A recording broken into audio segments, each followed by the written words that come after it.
नमस्कार, मैं हूं संगीता झा और आप देख रहे हैं सुदर्शन बिहार का डिजिटल प्लेटफॉर्म।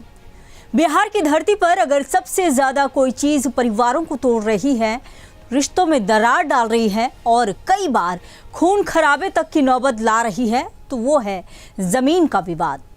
भाई भाई आमने सामने हैं, चाची ताऊ के बीच लाठियां चल रही हैं और पूरा का पूरा गांव कचहरी से लेकर अंचल कार्यालय तक दौड़ रहा है।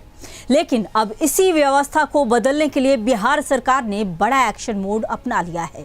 राजस्व एवं भूमि सुधार मंत्री डॉक्टर दिलीप जायसवाल ने हाल ही में वीडियो कॉन्फ्रेंसिंग के जरिए कटिहार, पूर्वी चंपारण और गोपालगंज जिलों की समीक्षा की। इस दौरान कई अंचलों की कमजोर रैंकिंग और काम में देरी को लेकर अधिकारियों को जमकर फटकार लगाई गई है। मंत्री ने साफ संदेश दिया है कि अब लापरवाही बर्दाश्त नहीं होगी और हर स्तर पर पारदर्शिता और ईमानदारी अनिवार्य होगी। दरअसल बिहार में जमीन विवाद केवल एक कानूनी मसला नहीं बल्कि सामाजिक हिंसा की सबसे बड़ी वजह बन चुका है। अपराध के आंकड़ों पर नजर डालें तो आधे से ज्यादा मामले सीधे या परोक्ष रूप से जमीन और संपत्ति से जुड़े होते हैं। म्यूटेशन यानी कि दाखिल खारिज की लंबी प्रक्रिया, ई मापी में देरी और परिमार्जन जैसे मामलों में महीनों तक फाइलें अटकी रहती हैं। इसी देरी के बीच भ्रष्टाचार की जड़ें और गहरी होती जाती हैं। एक ही जिले में दो अलग अलग तस्वीरें भी सामने आ रही हैं।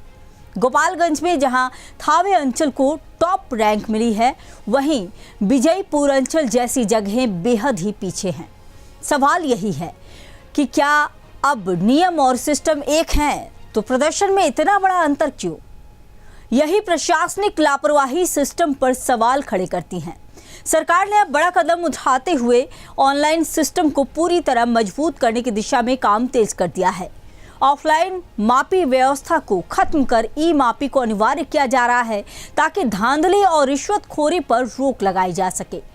इसके साथ ही आर्थिक अपराध इकाई की निगरानी में करीब 175 अधिकारियों की जांच भी की जा रही है। सरकार का लक्ष्य साफ है, हर अंचल में पारदर्शिता लाना, फाइलों की रफ्तार बढ़ाना और जनता को बार बार दफ्तरों के चक्कर लगाने से राहत देना। लेकिन बड़ा सवाल यही है कि क्या जमीनी स्तर पर तैनात अधिकारी इस बदलाव को लागू करने में सफल होंगे या सिस्टम की पुरानी कमियां फिर से भारी पड़ेंगी। बिहार में जमीन सिर्फ संपत्ति नहीं बल्कि संघर्ष का कारण बन चुकी है। अब देखना होगा कि सरकार की सख्ती और डिजिटल सिस्टम कितना बदलाव ला पाते हैं या फिर जमीन विवादों की ये आग यूं ही रिश्तों और कानून व्यवस्था को जलाती रहेगी।